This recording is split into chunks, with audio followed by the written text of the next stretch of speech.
تو میرے بیٹے نے مجھے آ کے بتایا کہ ایک بوڑھی عورت آئی ہے باہر مسئلہ پوچھنے. توجہ کرنا ذرا بات پر اور خاص غور کرنا کہ عرض کرنے لگا ہوں. فرماتے میرے بیٹے نے بتایا کہ ابا جی بوڑھی سی عورت ہے.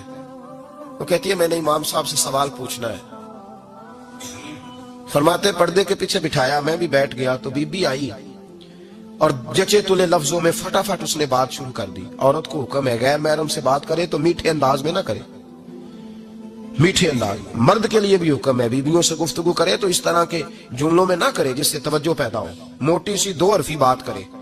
یہ سارے میرے بھائی ان چیزوں کا دھیان رکھا کرے. عورت غیر محرم کے ساتھ میٹھی گفتگو کرنا, دلوں میں کجی پیدا ہو, یہ منع ہے.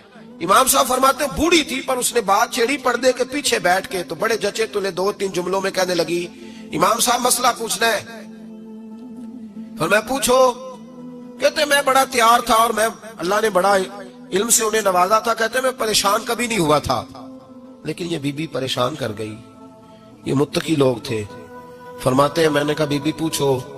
کہنے لگی حضور میں نا محنت کی کمائی سے روٹی کھاتی ہوں, چرخہ رکھا ہوا ہے, سوت کاٹ کے اس کی کمائی کھاتی ہوں, سارا دن مزدوری کرتی ہوں, کبھی کبھی کام رہ جاتا ہے تو 14ویں کے چاند کی روشنی میں چھت پہ بیٹھ جاتی ہوں تو چرخہ کاٹتی ہوں.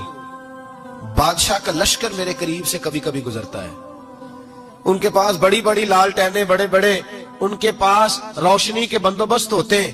لشکر بادشاہ کا گزرتا ہے تو بہت بڑا لشکر ہوتا ہے, کئی کلومیٹر تک وہ گزرتا جاتا ہے تو کئی دفعہ اچانک اس کی روشنی بھی میرے چرخے پہ پڑ جاتی ہے. مسئلہ یہ پوچھنا ہے کہ اس روشنی میں جو میں سوت کاٹتی ہوں اس کی کمائی میرے لیے حلال ہے کہ حرام ہے؟ امام احمد بن حنبل فرماتے ہیں میں تڑپ کے رویا. بی بی تو کبھی کسی نے پوچھا ہی نہیں, اتنی باریک. کہنے لگی بیوہ ہوں, بے اولاد ہوں, مزدوری کر کے روٹی کھاتی ہوں.